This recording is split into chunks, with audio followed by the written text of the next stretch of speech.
Go to overcomecompulsivehoarding.co.uk/online therapy to get 20% off your first month of cognitive behavioural therapy, with weekly sessions online with a therapist, in addition to worksheets, a journal, meditation and yoga videos, and unlimited messaging.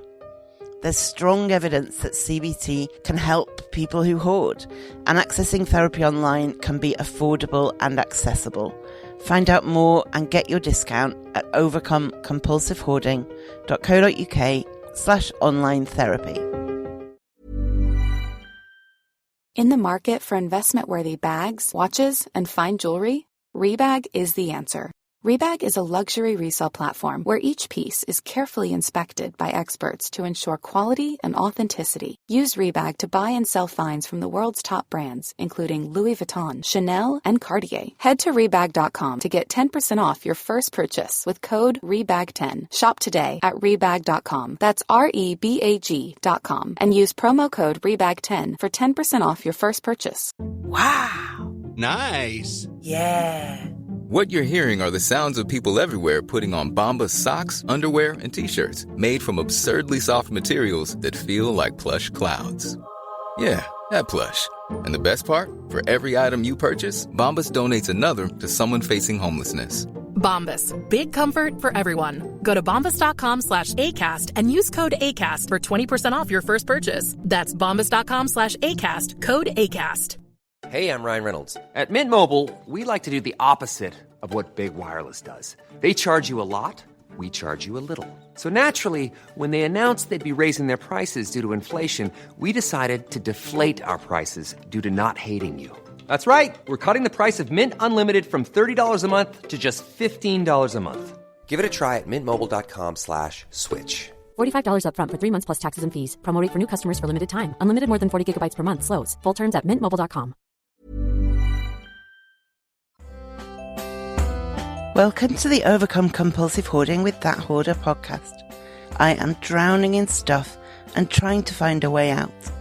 Listen as I explore the issues and delve deep as somebody profoundly affected by hoarding disorder. Find out more, including links to subscribe to the podcast and all my social media at overcomecompulsivehoarding.co.uk. Finally, I am not a doctor. I'm just a hoarder doing her best. So do seek professional support if and when you need it.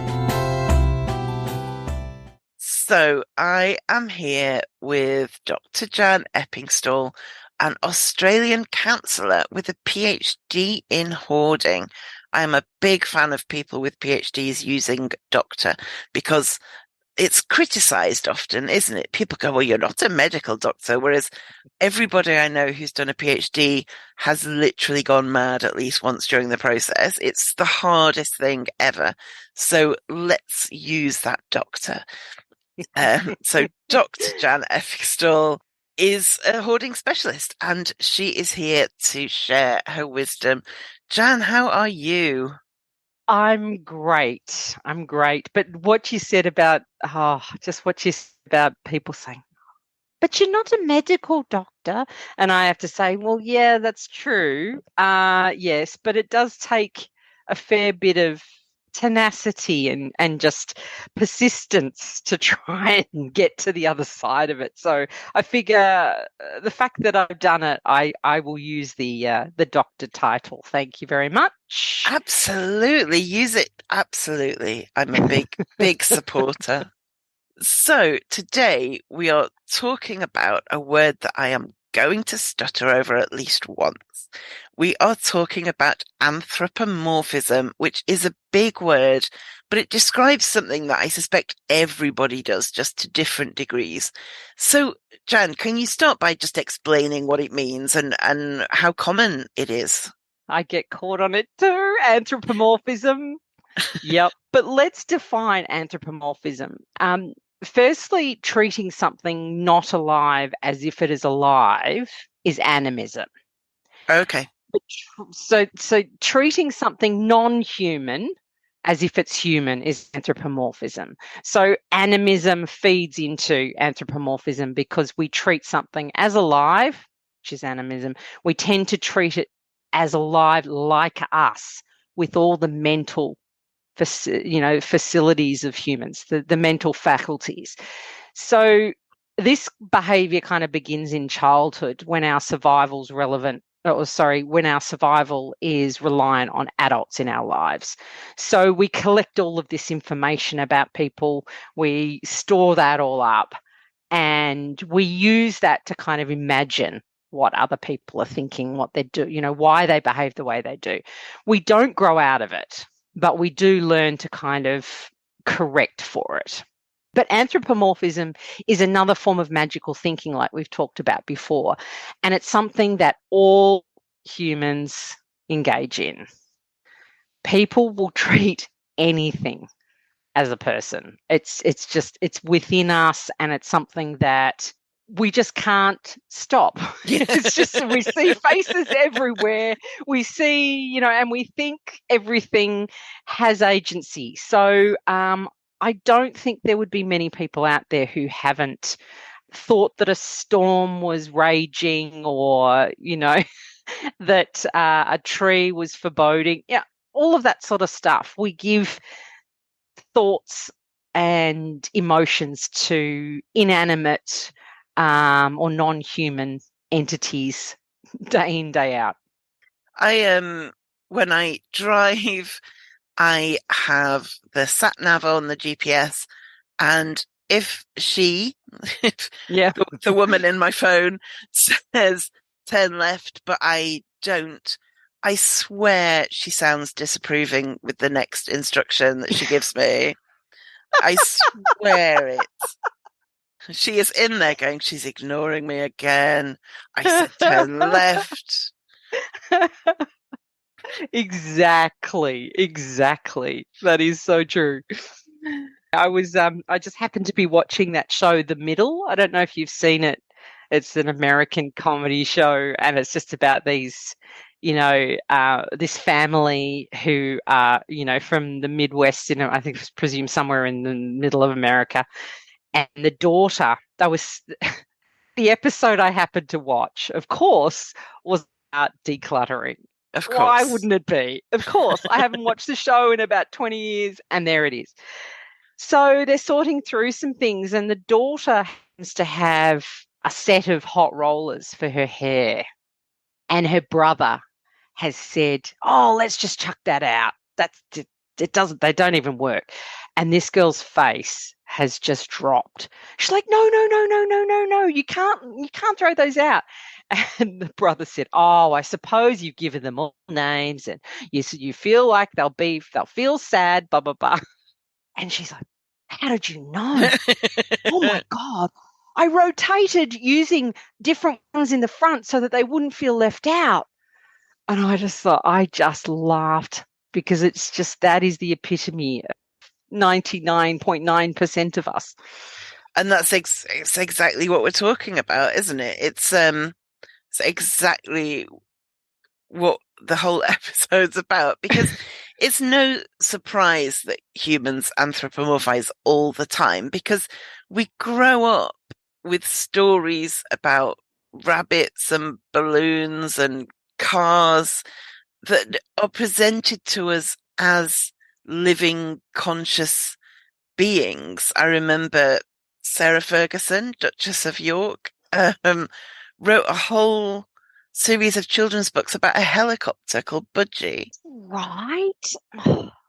And there's evidence also that anthropomorphism goes back to really ancient times. I grew up, my dad used to read Aesop's Fables to me, which is all stories about, animals with a bit of a moral. And he lived around 600 BC. And so this has been around for a long time. There's speculation that cave paintings could be evidence of anthropomorphism, although that's not as clear. But so am I understanding correctly that this isn't something that's dysfunctional or pathological in itself? Yeah, exactly. It is not something that we need to stop doing. And it evolved in humans because we need to see other people's minds in order to survive. It's certainly not pathological or dysfunctional. And arguably, it would be kind of inhumane of us not to attribute human-like qualities to objects and animals. We do it to better predict the behavior of predators, prey, and people so that we can get along, belong, and thrive. The opposite of anthropomorphism is dehumanization. And we know that that's dangerous. So treating those outside our circle as less human can lead us to denial of rights, mistreatment, even elimination. And we've seen that in our history. So humans' anthropomorphic tendencies should not be eliminated, that's for sure. It's not something that we should be attempting to do. But as we discussed before, the phenomenon's really about how people understand minds, their own and others around them. And one of the things that I found really interesting when I was looking a bit deeper into anthropomorphism, those on the autism spectrum tend to struggle with something called theory of mind. That's the ability to represent the mental states of other people. But they are more likely to attribute mental states to objects and animals than non-autistic people. Oh, which I found really interesting, because often those with autistic traits misunderstand the thoughts and feelings of other people. That's one of the kind of concepts around that, struggling with the theory of mind. The original thesis was that those on the spectrum would then be less likely to anthropomorphize due to their inaccurate assessment of other mental states. But the opposite is actually true. And I think the reason could be that those on the spectrum are compensating and engaging in this kind of pseudo-social interactions with non-human entities to sort of practice and improve upon future human interactions. But unfortunately, we tend to believe non-human entities are like us and that they think like us. So when we give our stuff emotions and thoughts, we have no way of knowing if that's actually accurate because they don't have feelings and emotions. Yeah. Really, what we do is we project our thoughts and feelings onto them. So we're really kind of interacting with ourselves. Yeah. So does the cat really, really, really love us, or does the cat like the fact that we put food out twice a day? Yeah. Yep. Exactly. I mean, they do tend to have some very basic urges and those sorts of things, but they certainly can't disapprove or I don't know, feel sad or those more complex things. And so how does anthropomorphism tie into hoarding? I think because we project our own thoughts and emotions onto our possessions or animals, insects, plants, the health of our psyche impacts our relationship with non-human entities. So for those who hoard, or anyone with a significant mental health issue, by anthropomorphizing, they're attempting to compensate for feelings of, for example, abandonment, grief, loneliness, depressed mood, and they seek out belonging, empathy, control, understanding, unconditional love, consistency through these non-human agents. And they give them what they desire most in their own lives. So they're almost giving themselves the things that they need via these non-human entities. And so that's where we see the link with anthropomorphism and hoarding and other types of mental health issues as well. I don't think it's just hoarding, and because it is something that's commonly a human behaviour, it's not only hoarding. And I read several theories when I was researching around this issue that people who are lonely are more prone to anthropomorphize things. The theory being, and it makes sense to me, if they can't have people around them, they will turn the things or the animals around them into substitute people. And I also know that there can be strong links between loneliness and hoarding. Could those ideas link together to explain some of why anthropomorphism and hoarding are so interlinked? Yeah, and I think there's some research. I think Jessica Grisham did some work. She's from Sydney, University of New South Wales, I think. She did some stuff around that.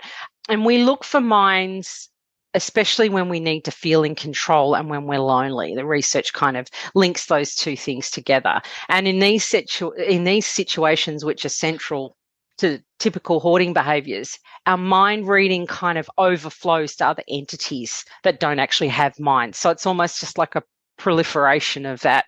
We're looking for control. We're looking for to ease our loneliness. But as I said before, whatever it is that a person lacks in terms of social connections, they'll look for it in safe, non-critical agents.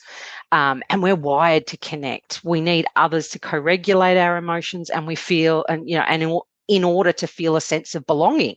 We'll do anything to achieve this. I mean, you look at the movie Castaway and Wilson, the volleyball. I mean, that just demonstrates this perfectly. The cat lady trope, we find a way to connect, even if it's pseudo social connections, but it will always be a poor substitute, unfortunately. But that, I think, is why the link is quite strong. Plus the fact that the person's coping mechanism is centered around acquiring and having difficulty discarding possessions. It just means that it's on a massive scale, much bigger scale than something else. I think those are the main reasons that it's so interlinked. I've definitely thought things like, I can't throw that thing away, or the other thing will be lonely, or I can't throw that away, it will feel really unappreciated and sad. But if you ask me whether I genuinely thought that book or that pair of jeans had a brain and thoughts and feelings, I would know objectively that they don't. So what makes those thoughts so powerful for hoarders when they don't stand up to any scrutiny? At all. At all. At all. I do think it is because of that compensatory nature of anthropomorphism. It's very hard to treat something you've imbued with human qualities in a way that you wouldn't like to be treated. Yeah. So, that projection of our thoughts and feelings onto the agent kind of triggers something deep within us. And when we say those words, as we're thinking in our mind, I can't throw it away because that thing will be lonely. The word lonely just kind of sets off our nervous system. Unappreciated sets off our nervous system. Abandoned. All of these words are kind of trigger words for us. And if we're not aware of it, and we don't actually scrutinize it, which often we don't. These things just happen. We just think about these things. We don't actually pay attention to it. So if we don't pay attention, it's going to influence our decisions subconsciously. So that, I think, is, it just doesn't stand up to scrutiny if you give it a bit more thought, but we often just don't give it a bit more thought. Yeah. Yeah, we don't.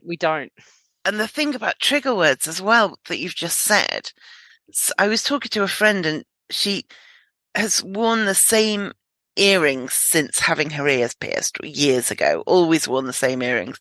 And she was debating getting some new earrings. And she said, but I don't know because these ones have been so loyal, and that's another word that people value loyalty, of course. Yep. And of course, if I said to her, do your earrings, did they have any choice in sticking around this whole time? Are they really loyal? She would have, wasn't actively. She would have laughed it off and gone, yeah. What are you talking about? But yeah, that's a strong word as well, isn't it? Yeah. They're loyal. Yeah. Yeah. And a lot of it, and I think a lot of, if we were really to analyze, if we were really to sit down and kind of pay attention to the words, they're often things that we value in others and in ourselves, or they're things that we seek out. Yeah. It's just, and that's the way. I don't want to be treated that way, so therefore I won't treat other things that I've given, I've bestowed human-like qualities to. I don't want to be lonely and rejected, so I don't want to make that pair of jeans feel lonely and rejected. Exactly. I find a lot of my clients, they anthropomorphize insects and plants quite often, and there's this real, sense that everything has a right to live, you know, in peace and harmony, that kind of empathy for living things. And it can go to some great, you know, some extreme lengths, you know, oh, don't stand on the snails, or, you know, don't pull out the weeds, or don't, you know, and it's a very all-encompassing thing, because they don't feel that they're being loved and cherished and honored, and so they will do that for their veggie patch, or, you know, the grasshoppers, or whatever it is that lives in their backyard. Yeah. Could there be a link between anthropomorphism and acquiring as well? Oh yeah. So that lonely greeting card that's, you know, must be bought and taken home so it can live with the other ones, so it can belong, you know, that could definitely trigger acquiring. Or sometimes, like, seeing a sad lamp on the side of the road that looks like it has stories to tell, or more life in it yet, you know, that's going to come home. Yeah. That's coming home with someone. And once it's in, and the hardest thing is, this is the crux of it. Once it's in the home, it will be even more difficult to let go of, because now a new relationship has formed between you and the object. You now have a story. I picked you up on the side of the road, you know, it was raining, and I made sure that you didn't get wet. And so it's this whole relationship that's built up. So it will make it twice as hard to let go of it. Yeah. So that anthropomorphizing at the moment of acquiring, you know, that attachment to the possession at the moment of acquiring, you know, is likely to have an exponentially, you know, a bigger impact on your hoarding behaviors, because it's going to be that much harder to let go of. Yeah. So it's dealing with that acquiring before it comes in is important. Because there's the endowment effect. I've done a whole episode on the endowment effect. There's also, we've talked before, I can't remember the context, but about kind of somebody who, when shopping, would always buy like the most battered thing on a shelf because they felt sad that nobody else would buy that one. And yes. But also, I spent Christmas with friends, and at one point, my friend whose house it was talking through some bits and bobs that were on her fireplace, and saying like, oh, my mum crocheted that, and, you know, I got this from here, and there was a little story for each thing.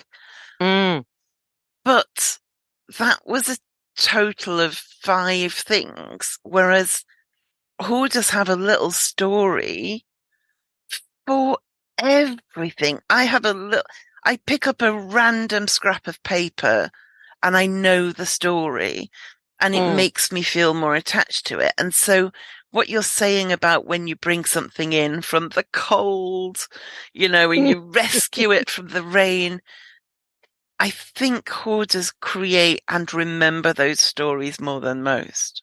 Yes. Yeah, because I think there's that emotional connection that they're getting with the stuff, but not with people. And so therefore it's kind of, you know, even more powerful. Yeah. And that's how that attachment becomes more powerful. So it's kind of a chain reaction, and it's a self-fulfilling kind of prophecy too.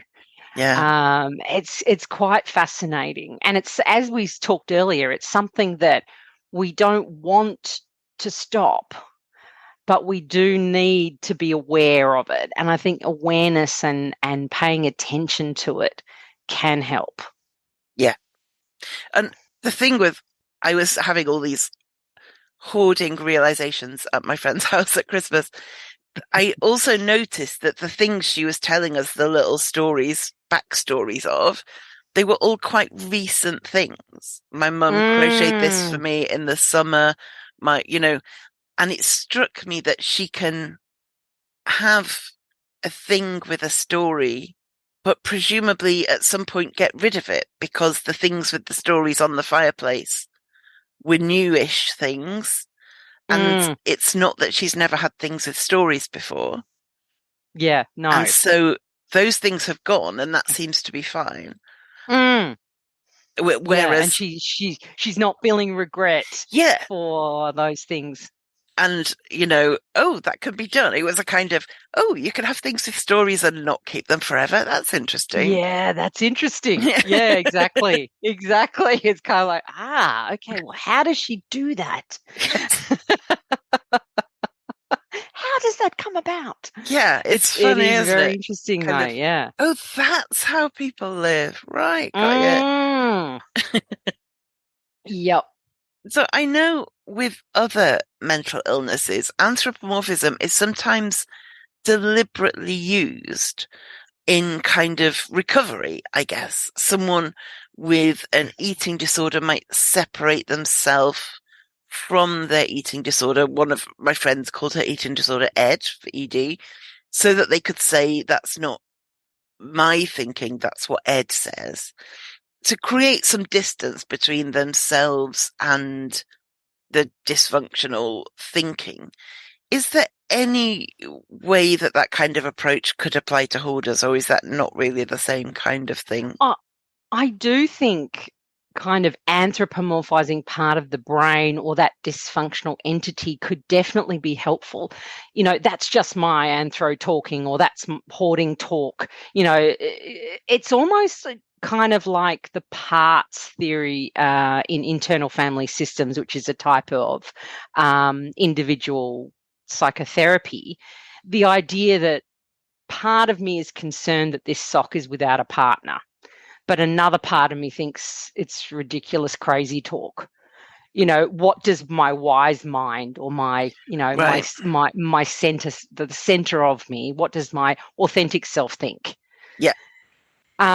So yeah, I do think that there is a way to kind of anthropomorphize parts of the mind of what's coming up for us. Yeah. And also being able to look at thoughts and feelings rather than from them can help significantly. I think we've talked about this before. The diffusion technique that we use in ACT is, as you were saying, a way to create that distance between stimulus and response. And that's how we make change. We need to break the connection. We don't want it to be too close together. Something stimulates something. The response, we need to try and be more aware of what our behaviors, whether they be thoughts, feelings, physical actions. We need to make that gap so that we can kind of ponder and look at it and think, I'm doing that again. That's hoarding talk again. Well, that's interesting. That Yeah. curiosity. Yeah. Yeah. I sometimes ask myself, my CBT therapist didn't like my wording, but I sometimes ask myself, what would a normal person do in this situation?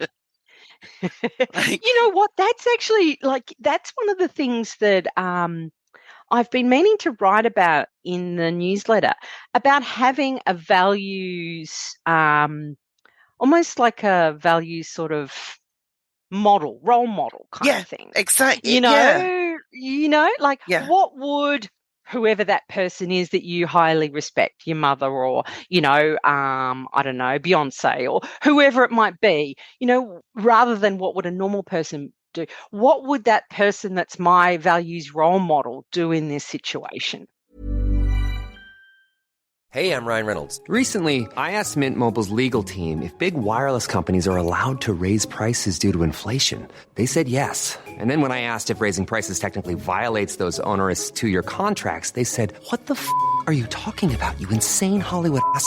So to recap, we're cutting the price of Mint Unlimited from $30 a month to just $15 a month. Give it a try at mintmobile.com/switch. $45 up front for 3 months plus taxes and fees. Promo rate for new customers for limited time. Unlimited more than 40 gigabytes per month. Slows full terms at mintmobile.com.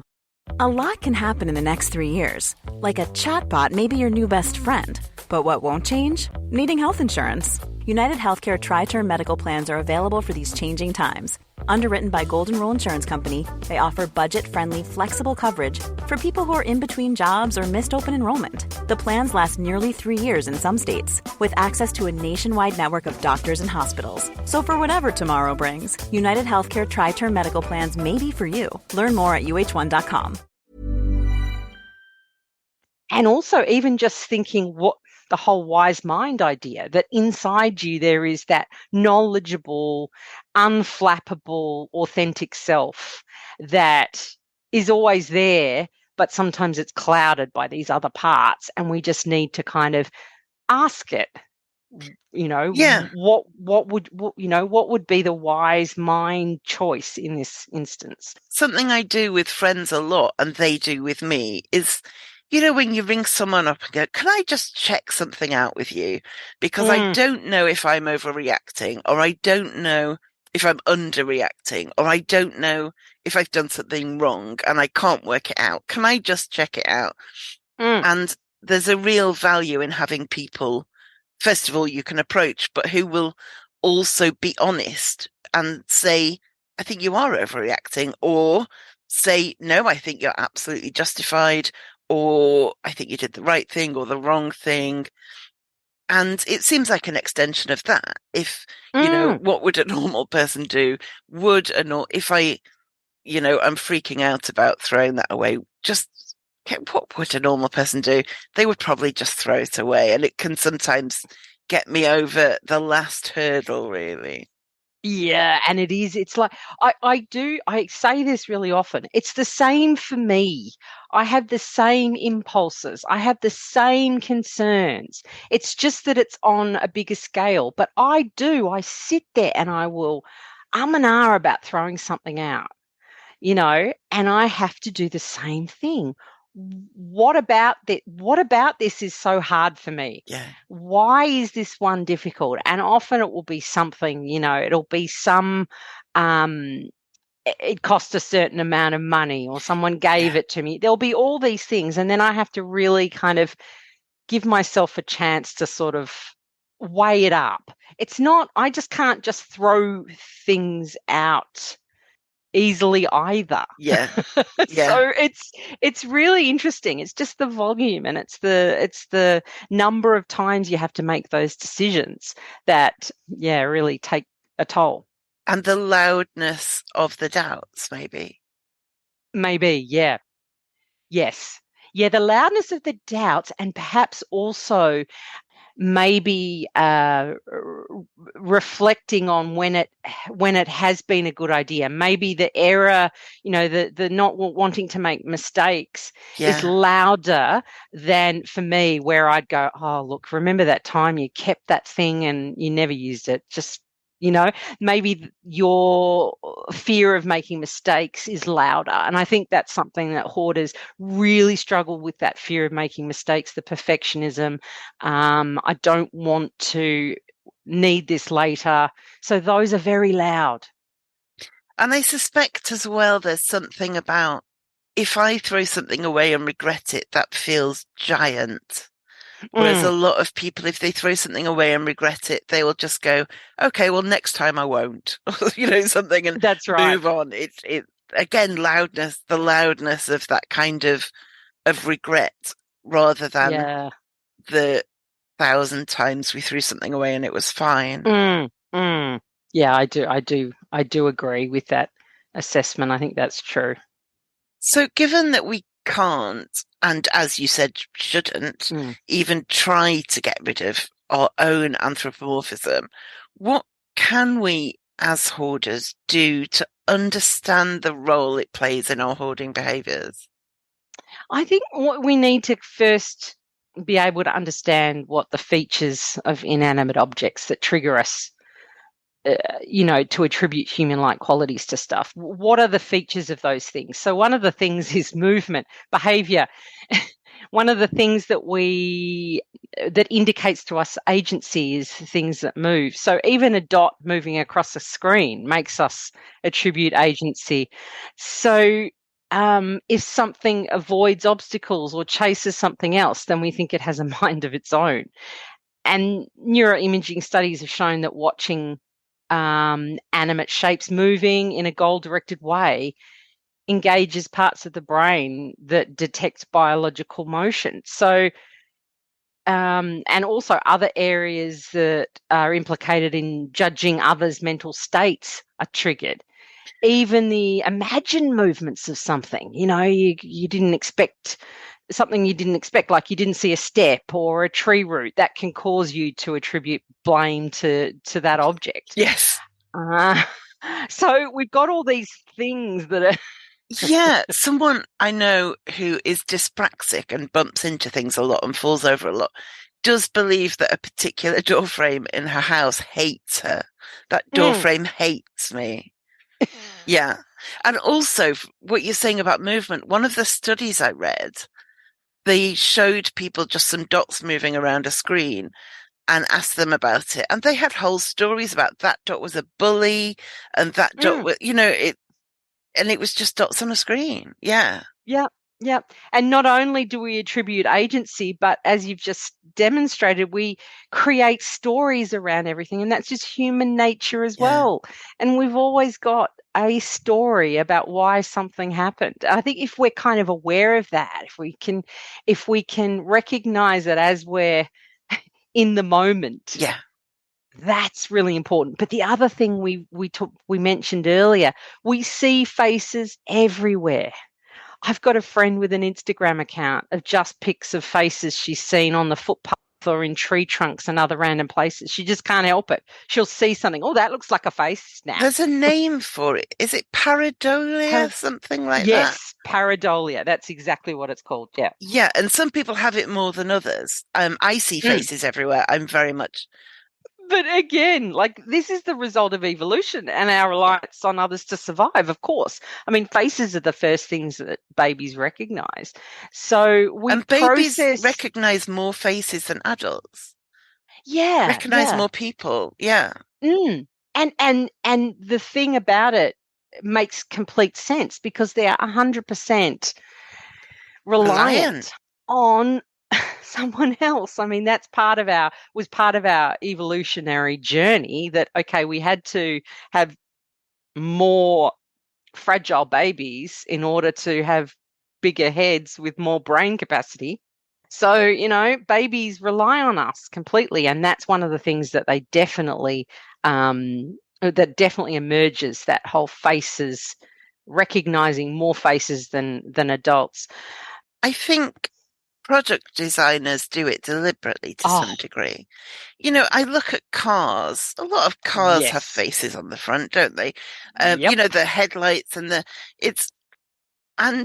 especially, I guess partly it's trend related. Like there's a big trend for kind of, the Japanese style, cute, kawaii type face Mm, things, and everything looks cute currently. mm. But I suspect, as well as it being trend related, product designers and marketers know that it sells stuff because we go, yeah, but that car's cute. So I'm going Mm. to get that car or Yep. that, whatever it is, just looks cute. Exactly. Cute is huge and it kind of taps into our nurturing selves. We want Yeah. to, you know, look after it. But I think it does backfire sometimes because I was reading an article today about, individuals that give their car a name, who also feel like it's, got a face. My car's called Izzy. I'm actually thinking about selling Izzy at the moment. And it is very, very, very, very difficult because I've named that car Yeah. and I've had Yeah. that car nearly 10 years. And Yeah. I'm now going, oh, but Izzy, I don't know if I can do it. Yeah. And they're realizing that sometimes being on the other side of anthropomorphism might reduce the rate of repurchase. So they've tied themselves in a little bit of Mm. a bind, but they'll find a way to get out of it for sure. Yeah. they're not going to allow that to happen. But technology, things look like Yes. people, and the whole cuteness, all of those elements are just they encourage us to buy, they encourage us to save objects. It really is. They're playing with our evolutionary biology, etc. Yeah. And thinking about the voice assistants that most of us use in one form or another, whether it's Alexa or Siri or I'm going to trigger mine by just saying it, but in my case, hey Google. These things increasingly run our lives and they have the answer to all sorts. And my friend's little boy they were in the car, and she heard him say from the back seat, "Hey Siri, I need a wee." Because he's just grown up with Siri being in charge of a lot of things in the house. Wow. Yeah. Wow. So to him, as a small boy who's grown up with it, but to all of us, they're kind of a little human presence that has a lot of answers for us. They can do our little tasks. My brother-in-law, when the first thing he did when he set Siri up was turn it to a male voice because he didn't want their son growing up with him barking instructions at a woman. Right? Yeah. Whereas the Yeah. first thing I did was turn Google to a female voice because I didn't want a man telling me what to do. What to do. And It's very, very, yeah. very interesting. And yet it's just a voice in my phone. It's completely electronic. She doesn't have a personality. If you ask her to tell you a joke, it's a terrible joke. So there's not any of those things that we want from a human. And yet they are little people in our lives. Yes, yes. And we do think they can be vindictive and disappointed in us, like disappointed in us, like your poor sat nav. Exactly. Oh man. So yes, sorry, you were talking about faces and the area called the fusiform face area. Face-like objects actually activate a part of the brain called the fusiform gyrus, and I'm just shouting out to my kids because they love it when I talk about the fusiform. Not, but Mom, stop talking about it. But it's the area called the fusiform face area that responds strongly to faces in an unconscious way. So before we can even say burnt toast, we recognize that there's a face-like pattern on something. It's just, and it's quite often Jesus. Yeah. It's quite often Jesus. And that's the other thing, the whole idea of higher powers, God, etc. This all links into anthropomorphism, and also the when we feel out of control, we want to find things that give us control. So religiosity, is that how you say it? I think so. Yeah, is really is linked in with all of this kind of magical thinking in that way. But you're right. I've was thinking about cars and faces. That was one of my first. I was like, I don't like. Oh, that one looks angry. That one looks Some really have happy. Angry headlights. They do. Yep. Yeah. Totally. Brownie. Hey. Brownie. Frowny. Yeah. See, like the Mini just makes you happy, right? Like the Mini came out, and marketers just hit the nail on the head. It is a happy car. And I still want a Mini. I do too. Especially like an original Mini, like the old ones. I mean, I wouldn't turn down a new one, but the old one's so cute. Yeah. So cute. Yeah. We just want to, look after it. Yeah. But the other one is morality. And when there's no human to blame, like your friend, we'll blame the inanimate objects when disaster strikes. Yeah. That stupid thing tripped me up. Exactly. But apparently we've tried and convicted and punished inanimate objects in history, like bells and statues and baseballs and stuff. Like we've put bells. Some bell somewhere hit someone in the head and they died, so that bell wasn't allowed to be rung for 30 years or something. And there've been animals executed, haven't there, over the years? Got to kill I can't think of any examples now, but there are definitely cases of and also animals being elected. We had wasn't there a horse that was a pope? Yeah, and I'm sure there was a monkey that was a mayor. Let me Google this. Hartlepool elected a monkey as a mayor. That's bizarre. I don't know how or why. It was a mascot, a monkey mascot. Oh, that's Like, ridiculous. what is the world coming to? What is the world coming to? But yeah, animals have definitely been executed for crimes as well. And Yeah. But autonomous behavior, the appearance of faces, and participation in harmful events are all signs of agency. So if we know this, we can kind of use it to our advantage. so it's that thing, isn't it, of the more aware we are of where our thinking goes a bit wonky, the more we can challenge it.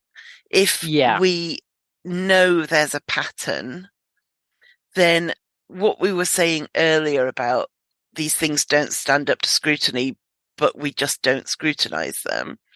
If we do start scrutinizing, okay, what is this thinking I'm having here? Is that really logical? Is that really rational? Does it stand up to scrutiny? I feel like this bag will feel sad if I give it away. Is that actually true? Mm. And it doesn't take much thinking to realize it isn't. That's not to say you won't still have that gut reaction. Yeah.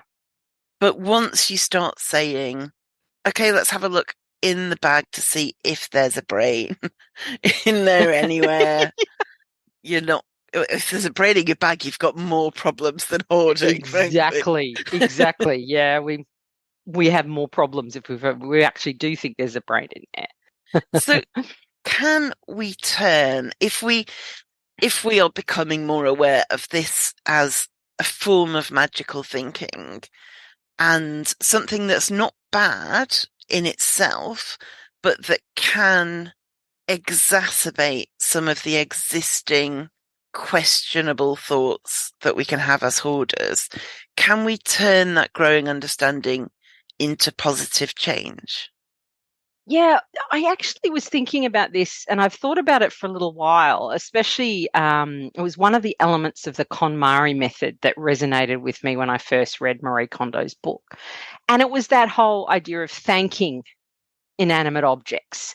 And this kind of plays into anthropomorphism, but uses it for good. So Yeah. it's really, that was one of the things that I kind of went, that kind of makes sense. So contemplating what the object has done for you. Shoes that walked you around Europe for 3 months, or a pillow that supported your sleep for 8 hours for 5 years, or a dress that washed you out. And now you know that puce just isn't your color.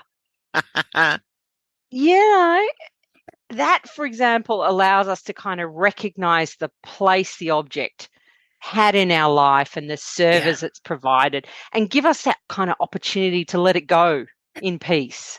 It might go to a new owner who looks amazing in puce, or it might be repurposed as a puppy bed at the vet clinic or whatever, or maybe broken down and recycled. Touching the objects and thanking them for their service can become a ritual that helps you let go. One of the things that I've thought myself is really playing into that anthropomorphism and saying, well, what kind of life does the object have living with me? What is it tired and ready to bow out gracefully, or is it gorgeous and it's just languishing under dozens of other items and it's never used? Does it really like being squashed at the bottom of a pile? Exactly. It's how I've justified giving things to charity shops before. Like, I am not appreciating this thing and it deserves to be appreciated. Somebody else could appreciate it. That's exactly right. I mean, was it an imperfect relationship and the object was abusive or made you feel uncomfortable? A pair of shoes or whatever. It's like, or a corset or a bra or something that you just want to throw it out. But find out. So it kind of plays into, if it's something that you really find hard to break the back of, and just recognizing it and the awareness isn't helping, perhaps go with it and really take it to that nth degree. Keep going down that path. The KonMari thing is interesting. When I first read the book, when it first came out, I was quietly a little bit scathing about the idea of thanking things. I just thought it was like fine if you want to, but ridiculous. Because I was thinking of kind of it being just like an extra step. I've got enough to get rid of without adding a step to getting rid of it. But what I found is that if I do it very selectively, like most of the time, I don't think it is something useful for me. Yeah. But recently, one of the things I've been doing is putting all my shoes in the same place. Because if you had asked me 6 months ago if I was a shoe person, I would have said, no, I've only got one or two pairs of shoes. Not interested in shoes. I'm not that kind of woman. Some people are, some people aren't. I'm just not. But what I've learned as I've been putting them all in one place is a more accurate way to describe it is that at any given time, I only ever wear one or two pairs of shoes. I've only ever got one or two pairs of shoes in action, right? But actually, I own many, many, many pairs of shoes. And I established two reasons for that. One is because I wear shoes until they die, because I just have one or two pairs. Once a pair is really worn out, I'm very attached to it. So part of the shoe pile was shoes I've worn and worn and worn and worn and then couldn't get rid of because even though they were unwearable, I loved them. And the other kind of shoe clutter was shoes I bought that didn't fit, but I kept them because I wanted them to fit, right? And so once I'd established that with this growing pile of shoes, I was able to, with the ones that didn't fit, just kind of look at them and say, I really wish you'd fitted, but you don't. And so I'm going to give you to somebody who they will fit because these are great shoes. And then the pairs of shoes that I had worn and worn and worn until they had no soles left, as in soles on the bottom, because they had soles like heart. What I did to them was just kind of take a moment and say, you served me so well and I loved you so much, but it's time kind of thing. And then I could throw them away. And it was so interesting because I'd gone from completely scathing of the idea of thanking your old pairs of shoes to it being an important way to help me get rid of them. And apart from the solo shoes where I haven't found their other half, those two approaches of either I wish you'd fitted but you don't, so you can go, or I loved you dearly, thank you, now you can go, is actually now part of my process of dealing with shoes. Yeah, and bringing all of those shoes together is kind of that first part, It isn't is it? so powerful to see them. I've said this so many times, and I don't know why I've only recently applied it to shoes, but like with like is so powerful because when you're in the shop going, those scissors are really cheap and that I should get those scissors because they're a bargain. But then you can visualize your scissors pile. It's so much easier to say, okay, I really don't need the scissors. Yeah. And it is very powerful. It is. And I was delayed applying that to shoes. I think because I genuinely believed I only had a pair or two. Yeah. But now I'm applying it to shoes and have been doing, it's a process. I come across shoes, as I tidy and as I hoard a bit. Yeah. But putting them all where they're supposed to be. My weird dilemma of the week a while ago was that I'd finally decided that a particular pair of shoes could go. And then I could only find one of them and I didn't know what to do with that one so that when I eventually found the other one, I would still know where the first one was. And one listener said, put it where the shoes go and then you'll know And I was just like, I love you for thinking I have a place where shoes go. Exactly. I love you for that. Yeah, But now, that is just. but now I do have a place where Yeah, you shoes do. go. And yeah, it's so interesting. And you've probably found that other I matching have, it's shoe gone. and Yeah. it's gone. Yeah. Yeah, yeah. But that is, like not being able to find the matching, whatever it is, that whole I have to have a set and I must pass it on as a set is really also holds a lot of people back. And that's one of the kind of autistic traits that I've found in a number of clients who really struggle. They want to get the whole set of something. And even sometimes they even are happy to like sell it on if they've got the whole set, but the whole process of creating and completing the set is so important for them that it doesn't actually matter what happens afterwards. They will actually sell that series of books or those figurines or whatever. But when they don't have every single one, they will still continue to hunt.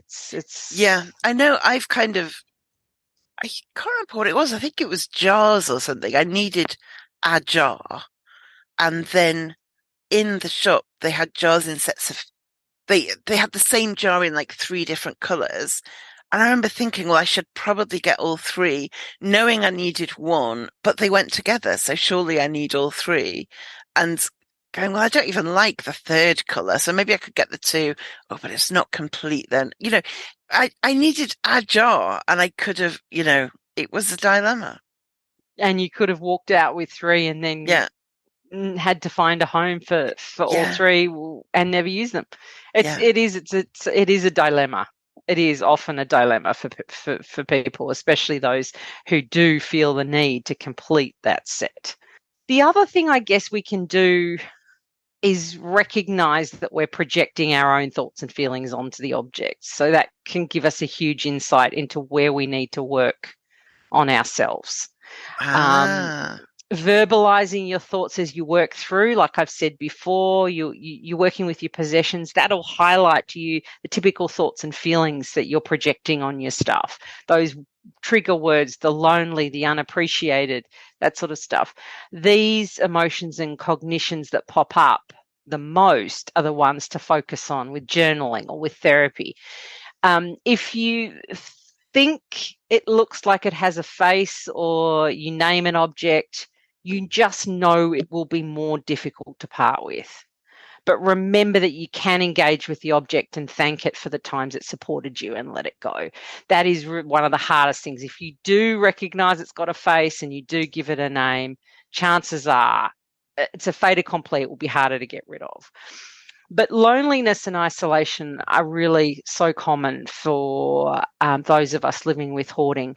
And if you're able to recognize that you're using pets or stuffed toys or figurines, whatever it might be, to feel a sense of belonging and control because you have little human interaction, maybe think about working with a counsellor you can trust who uses animal-assisted therapy or equine therapy, something along those lines, to slowly open yourself up to talking about yourself first with the animal and then with an understanding human. It can really help that step in between if you are, if you really struggle opening up. The other thing to remember is stuff might be reliable, predictable, and safe, but it can't call you out on your BS or offer you another perspective. It can't hug you back or make you a cuppa. It really is just stuff. Yeah, that's the cold, hard truth. It is. It is. And we can attach meaning to it, but that's us, not the thing, isn't it?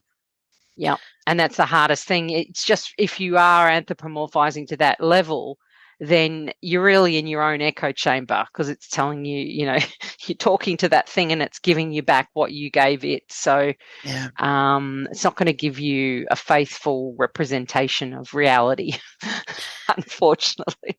It's making me think of those toys that record what you say and then repeat it back to you. Oh, that's gone deep. Whoa, that's really gone deep. Yeah. Jeez, yeah. Whew. I think So what you want to do is record. I'm just a teddy bear. Don't listen to anything I say. That'd work.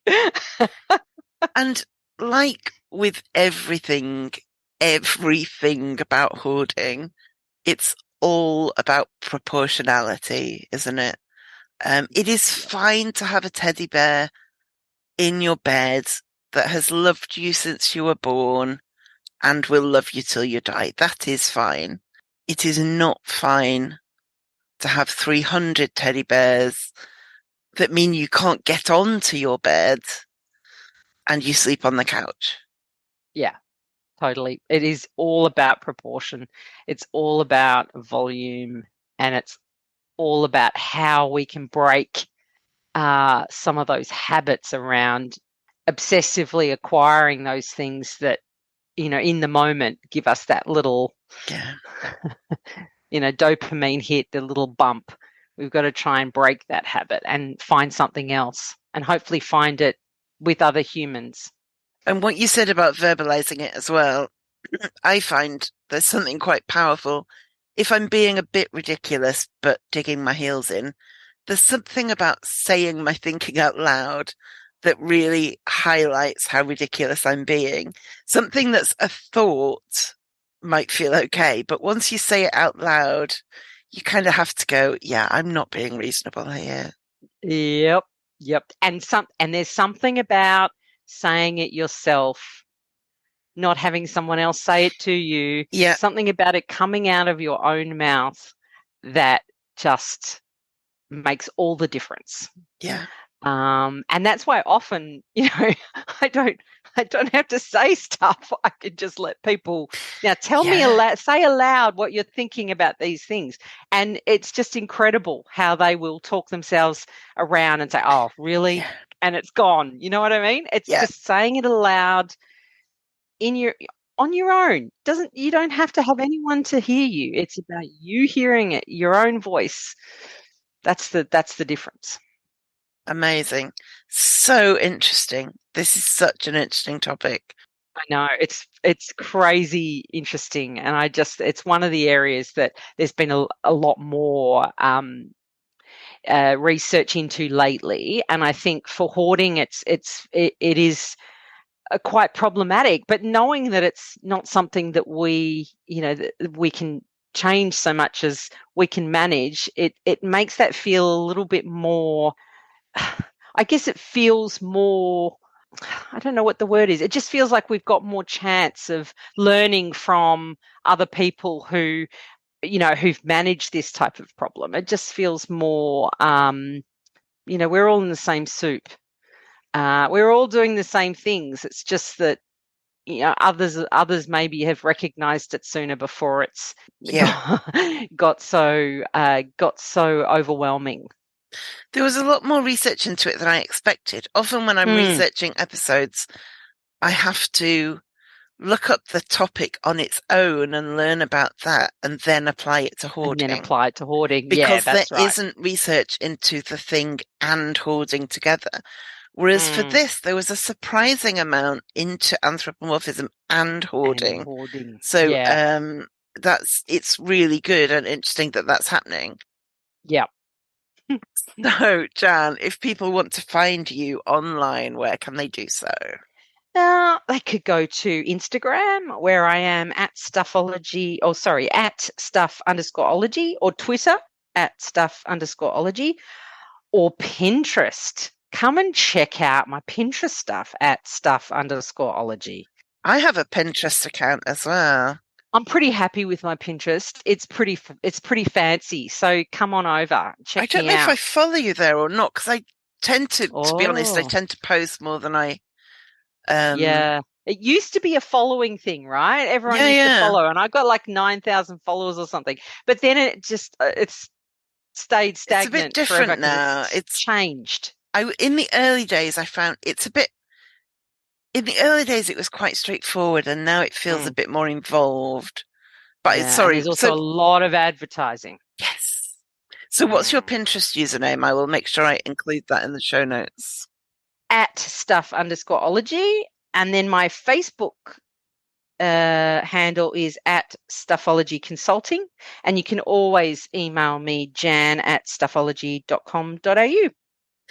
And do go to Jan's website and subscribe to her email list, which is a weekly gem of knowledge and insight. I'm a big fan. Yes. I'll be back on board this week. I haven't written one for a couple of weeks over the holiday period, but there'll be one this weekend. Back on track. Yep. Thank you as ever. Much appreciated. Thank you for having me. Do you want to be a de-hoarding darling? You can be now at overcomecompulsivehoarding.co.uk/darling. If you love the podcast and want a bit extra, you can finally sign up to be a de-hoarding darling. Members will get an exclusive monthly post with an additional top tip, some podcast and music recommendations, and a personal update from me about how things are going. Find out the full details at overcomecompulsivehoarding.co.uk/darling. So my top tip this week is a little clip from the Simple on Purpose podcast. And she makes a really good point, which I've touched on before, but it's worth reiterating. Have a listen.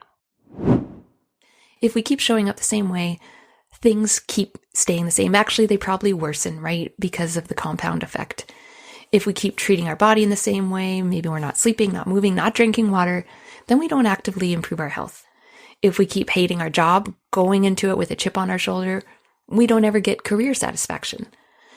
This whole idea of creating my own future really hit home for me when I thought about like these little habits, these ways I'm showing up every day in my life. And this is the concept of compound effect by Darren Hardy. That is, what we are doing every day consistently adds up one way or another. It could add up into a positive outcome if it's habits we really like, and it could add up to a negative outcome if they are habits that are not really helping us. So consider where you are right now. Staying where you are right now, doing the same, talking to people in the same way, talking to yourself in the same way, taking care of your home or your health the same way. As time goes on, what will the compound effect of that be?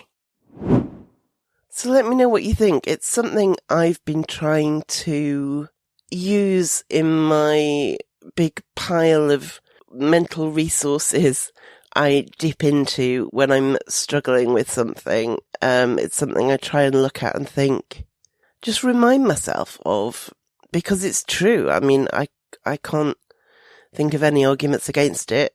Hopefully, by absorbing it, we can make positive changes. All right. Thank you for listening, and I will speak to you next time. Thank you for listening to the Overcome Compulsive Hoarding podcast. You can find more online at overcomecompulsivehoarding.co.uk. You can find me on Twitter at @thathoarder and on Facebook at Overcome Compulsive Hoarding with That Hoarder. To find out more about how you can support this podcast and the overall project, go to overcomecompulsivehoarding.co.uk/support and do subscribe to this podcast so you make sure you don't miss any future episodes.